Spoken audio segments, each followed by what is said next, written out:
15, verso 1 e 2 de João. Nos diz assim a palavra: Eu sou a videira verdadeira, e meu pai é o agricultor. Todo ramo que estando em mim não der fruto, ele o corta, e todo que dá fruto limpa, para que produza mais fruto ainda. Amém. Diz então a palavra que o pai é o agricultor. Então Deus é quem cuida da sua vinha. E não somente nesse texto, mas em outros textos, nós vamos observar que Deus trata o povo de Israel como se Israel fosse uma vinha. E ele, então, é o agricultor, é aquele que cuida da vinha, que faz ela produzir, ele é o motivo da existência dessa vinha. O agricultor aqui é Deus. Nós temos os ramos, e aqui são dois tipos de ramos. Diz que são ramos produtivos e ramos improdutivos. Os ramos improdutivos foram tirados do tronco, mas os ramos produtivos, ele diz então que foram limpos ou podados, para que produza mais ainda. O limpar aqui está associado então ao ramo produtivo. São aspectos então que nós precisamos observar do texto. Por que precisamos ser preparados para grandes colheitas? Primeiro, porque somos imperfeitos e precisamos ser moldados. É o que nós aprendemos desde quando nós nos convertemos. Todos nós temos nossos defeitos, temos características em nós que não deveriam estar ali, mas que estão porque somos pecadores. E aí o que Deus faz é ir nos preparando para que nós possamos produzir frutos no seu reino. E nós temos, então, vários tipos de frutos. Nós temos, por exemplo, os frutos do Espírito. Nós temos frutos relacionados ao ministério que cada um tem. E nós temos frutos relacionados à evangelização. Temos frutos relacionados ao testemunho pessoal. Nós passamos por inúmeras dificuldades, como todo mundo passa. Mas nós precisamos ter um comportamento diferente do restante do mundo em relação a todas as adversidades que vêm contra nós. E nós precisamos entender, então, esse aspecto extremamente importante. Deus precisa nos moldar. E nós somos capacitados para vivermos dentro desses princípios da palavra de Deus. Jeremias 18, versículo 3 e 4 nos diz assim: Desci à casa do oleiro, e eis que ele estava ocupado com a sua obra sobre as rodas. Como o vaso que o oleiro fazia de barro se estragou nas suas mãos, tornou a fazer dele outro vaso, conforme o que pareceu bem aos seus olhos fazer. E aqui o texto de Jeremias vem justamente para falar a respeito da forma como Deus vai moldando a nação de Israel. A forma como Deus molda a igreja e a forma como Deus molda cada um de nós. Todos nós estamos sendo moldados por Deus. De vez em quando a gente se desmancha e Deus pega a massa, bate de novo e começa o processo. Mas esse é um processo que todos nós passamos. 2 Timóteo 2, versículo 21, ainda diz assim: Se, pois, alguém se purificar dessas coisas, será utensílio para a honra, santificado, útil ao seu possuidor e preparado para toda boa obra. E é esse o propósito que Deus tem para nós. Nos preparar para toda boa obra, para que nós possamos ser úteis no reino de Deus, santificados e sermos vaso de honra na mão do Senhor. Logo, nós precisamos desse processo, passar por esse processo de poda, justamente porque nós precisamos dessa atuação de Deus para nos moldar e direcionar a nossa vida. Por que preciso ser preparado para a grande colheita? Segundo aspecto, a colheita exige capacitação espiritual. A grande colheita é uma tarefa sobrenatural e espiritual, que não pode ser realizada com nossas forças humanas. Não é a nossa habilidade que produz. Outro dia eu acho que eu contei um sonho que eu tive. E que eu estava numa fazenda. A fazenda tinha alguns homens andando para um lado e para o outro, no pasto. E o pasto era assim, chão batido, sem nada de capim, não tinha nada de comer, de animal comer. E eu olhei e eu fiquei pensando assim, os missionários estão trabalhando. E aí, de repente, veio uma voz e me disse assim: Você quer saber por que aquele... Não, eu vi um capim nascendo em algumas áreas, e a voz veio e disse assim, você quer saber por que o capim está nascendo só naquelas áreas? Eu disse, quero. E aí eu comecei a ver gente que era invisível começando a se tornar visível. Anjos de Deus cuidando daquela área do pasto. Mas a área em que os missionários estavam andando para um lado e para o outro, sem a presença dos seres angelicais, não havia nada para se comer. O que o sonho quer dizer? Quer dizer que o pasto, ou o cuidado de Deus, ou o crescimento espiritual, só se dá quando nós temos essa intervenção sobrenatural. É mais ou menos isso que o sonho queria dizer. E é mais ou menos isso que acontece na nossa vida como um todo. Tudo que é produzido em nós é produzido por Deus. Nada do que é produzido pelo homem serve como forma de culto a Deus. E porque nós estamos despreparados espiritualmente para desenvolver os nossos ministérios, Deus tem então que nos capacitar. E é por isso que nós precisamos desse preparo para a grande colheita. Porque sem esse preparo, nós não temos condição alguma de desenvolver por nós mesmos. Não é a nossa habilidade, não é o nosso poder, não é a nossa sabedoria, não é a nossa astúcia, não é a nossa capacidade de convencer os outros que gera mudança e transformação na vida das pessoas. A experiência é passada a partir desse mover do Espírito Santo em nós. Então, essa é o outro motivo. Porque a colheita exige capacidade espiritual. E nós, por nós mesmos, não temos essa capacidade. Nem de viver o evangelho, nem de produzir frutos na vida dos outros, através de pregação. É o Espírito quem faz e é o Espírito quem produz isso. E essa dependência do Espírito é uma realidade para todos nós. Por que precisamos ser preparados para a grande colheita? Primeiro, porque somos imperfeitos e precisamos ser moldados. Segundo, porque a colheita exige capacitação espiritual. Terceiro, porque a colheita envolve desafios e oposição. Nós vivemos no mundo espiritual. É claro que às vezes a gente perde a percepção do que existe um mundo espiritual e nós olhamos apenas para as pessoas de carne e sangue que estão na nossa frente. Mas existe um mundo espiritual e é isso que a Bíblia nos instrui. Efésios capítulo 6, verso 12, diz assim: pois a nossa luta não é contra carne e sangue, mas contra os principados, contra as potestades, contra os dominadores desse mundo tenebroso, contra as forças espirituais do mal nas regiões celestes. E aqui nós encontramos, então, a percepção que Paulo tinha do trabalho e do tipo de luta que ele tinha que desenvolver. E é por isso que ele tinha uma vida de oração tão intensa. Porque ele entendia que ele estava incluído em um mundo que era uma parte dos atores eram físicos, de carne e osso, mas uma outra parte desses atores eram espíritos. Eram questões espirituais que estavam envolvidas ali também. E aí o que ele entende é que nesse mundo, então, de batalha espiritual, nós precisamos nos situar de forma adequada. E a forma adequada é Deus quem vai nos conduzindo para ter. E aí o apóstolo Paulo tem essa percepção de que o mundo espiritual é uma realidade e nós precisamos lutar contra seres angelicais. Esses seres angelicais não são seres com capacidades limitadas como a nossa. São seres milenares. Imagine que quando veio a primeira pessoa aqui para esse povoado, para morar nesse lugar, já existiam esses seres aqui. E esses seres são responsáveis por boa parte dos vícios pecaminosos que nós temos na nossa cultura.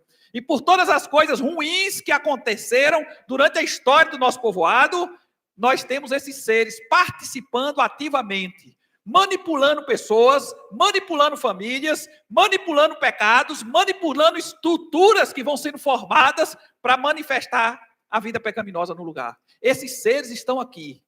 E o papel da igreja é desmanchar a influência e o poder desses seres nesse lugar. E aí, quando nós não entendemos isso, a nossa vida de oração fica pobre e esses seres espirituais continuam escravizando, dominando e controlando a cultura do lugar, por conta da omissão, muitas vezes, da igreja, por não entender que está incluída em uma guerra espiritual. E era essa a percepção que Paulo tinha. E foi essa percepção que você vai observando quando você lê as histórias dos avivamentos, você vai entender justamente que essas pessoas que foram usadas nesses avivamentos foram entendendo esse tipo de batalha e vivendo uma vida cada vez mais intensa de oração. E a vida, então, foi sendo mais planificada, a vida de Cristo, mais planificada através dessas pessoas, em forma de avivamento. E os avivamentos que houveram na Europa, por exemplo, eles não causaram somente conversão de pessoas, mas em algumas nações, os avivamentos são vistos como um motivo de tirar a nação inteira de um buraco financeiro e de dificuldades em outras áreas. Nós temos, por exemplo, um dos exemplos que nós temos mais recente é o da Coreia do Sul, que antes do avivamento era chamado uma favelona. E hoje você vê um país considerado já de primeiro mundo. Porque o avivamento produziu não somente transformação espiritual, mas transformação social. E você tem, então, os efeitos desse avivamento ali. Então, a nossa luta é uma luta espiritual. E nós precisamos, percebendo isso, agirmos de uma forma adequada. Atos, no capítulo 26, versos 17 e 18, nos diz assim: livrando-te do povo e dos gentios. É o testemunho de Paulo ao rei, quando ele fala a respeito da conversão dele. Livrando-te do povo e dos gentios, para os quais eu te envio, para lhes abrires os olhos e os converterem das trevas para a luz e da potestade de Satanás para Deus, a fim de que recebam eles remissão de pecados e herança entre os que são santificados pela fé em mim. Aquele dia que Jesus aparece para Paulo, e que Paulo cai, e que ele se levanta convertido, e que Jesus conversa com ele lá no início de Atos, fala de forma mais superficial, mas depois ele então dá detalhes do que aconteceu ali. Ele diz que Jesus o chamou para converter os gentios, e olha os termos que são usados: convertê-los da potestade de Satanás para Deus. Logo, a percepção de Paulo, logo na sua conversão, era uma percepção que existe espíritos que dominam culturas, que dominam pessoas, e esses espíritos, então, precisam ser confrontados pela igreja para que a vida de Cristo possa se manifestar na vida das pessoas. João capítulo 16, verso 33, ainda nos diz assim: estas coisas vos tenho dito, para que tenhais paz em mim. No mundo passais por aflições, mas tende bom ânimo, eu venci o mundo. É a palavra que Jesus traz para a vida da igreja. Então é por isso que nós precisamos dessa capacitação de Deus para a grande colheita, porque é uma colheita espiritual. Existem características espirituais nela que nós precisamos, então, ter o auxílio de Deus para vencermos. Por que preciso ser preparado para a grande colheita? Porque somos imperfeitos e precisamos ser moldados, porque a colheita exige capacitação espiritual, porque a colheita envolve desafios e oposição, porque preciso aprender a depender de Deus. Depender de Deus é uma coisa extremamente difícil, porque nós somos incentivados desde pequeno a termos autonomia. É o pai o tempo todo tentando fazer com que o filho tenha autonomia, porque uma hora ele vai perder o pai e ele precisa, então, se virar sozinho, porque uma hora vai ter que ir para outro lugar e vai precisar se virar sozinho, e a gente vai investindo para que a criança tenha autonomia. E a preocupação é essa, que a criança possa aprender a se virar sozinho. E aí você vai trabalhando. Ora, nesse desejo de autonomia, nós nos convertemos e depois queremos ter essa autonomia. E a autonomia não funciona com relação à espiritualidade, não funciona com relação à nossa relação familiar. Por que isso? Porque tudo o que nós produzimos vem do Espírito de Deus. Nós somos canais e nós somos servos. Então não há como um servo ter autonomia para decidir o que quer. O Senhor é quem decide o que nós devemos fazer e como devemos fazer. É Ele quem estabelece as regras e é Ele quem estabelece tudo o que precisa ser feito e a forma de fazer. Então, nós precisamos entender que, com relação à nossa vontade, quando você se converte, você abre mão da sua vontade e você, então, está dizendo que, a partir dali, Deus é quem tem a sua vontade nas mãos e é Ele quem vai inclinar você para onde Ele quiser. E você, então, na posição de servo, precisa obedecer. E o que é que acontece quando você não obedece?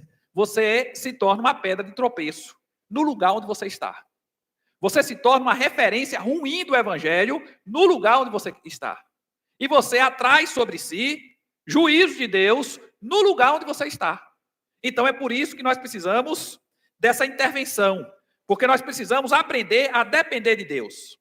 E aí no capítulo 15 de João, do versículo 4 e 5, o Senhor Jesus diz assim: permanecei em mim e eu permanecerei em vós. Como não pode o ramo produzir fruto de si mesmo, se não permanecer na videira, assim nem vós o podeis dar, se não permanecerdes em mim. Eu sou a videira, vós os ramos. Quem permanece em mim e eu nele, esse dá muito fruto, porque sem mim nada podeis fazer. Sem mim nada podeis fazer. Nem sua vida de oração, que às vezes você pode até achar que é por causa da sua disciplina que você tem vida de oração, nem a sua vida de oração depende de você. Porque sem Jesus, nada nós podemos fazer.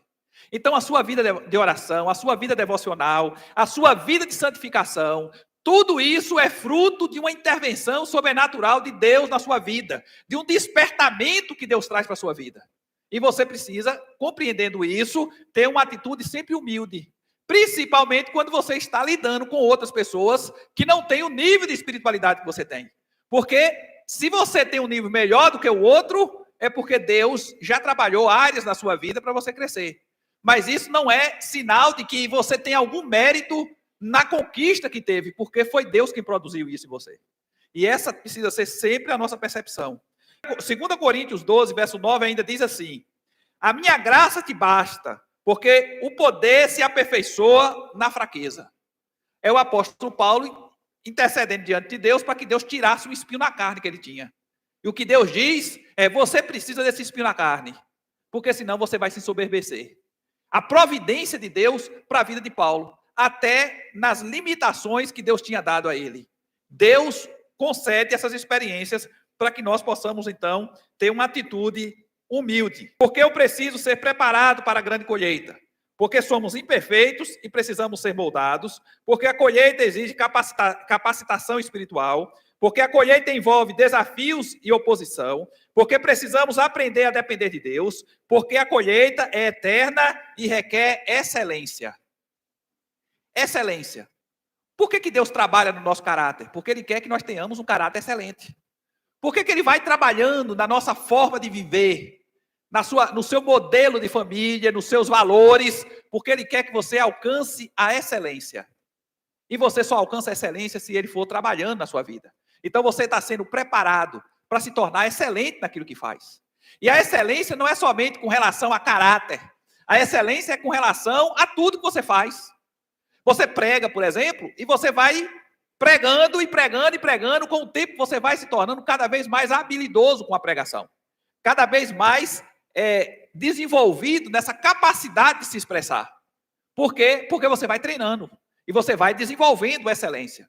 Você vai desenvolvendo a sua vida de oração, Deus vai lhe dando algumas habilidades espirituais, alguns discernimentos espirituais que não lhe dava antes.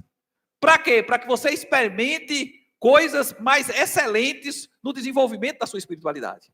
E é assim que funciona com todo mundo.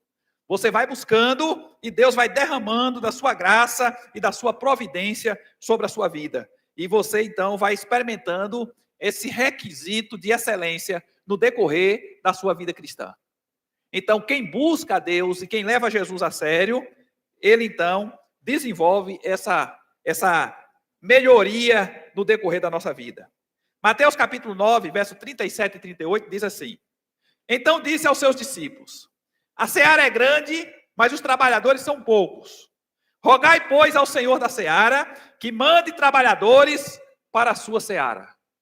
Então, o Senhor da seara é quem prepara os trabalhadores e é Ele que envia os trabalhadores. Ele tem esse controle sobre os trabalhadores. 1 Coríntios capítulo 3, verso 13 e 14, diz assim: a obra de cada um será manifesta, pois o dia a demonstrará, porque está sendo revelado pelo fogo.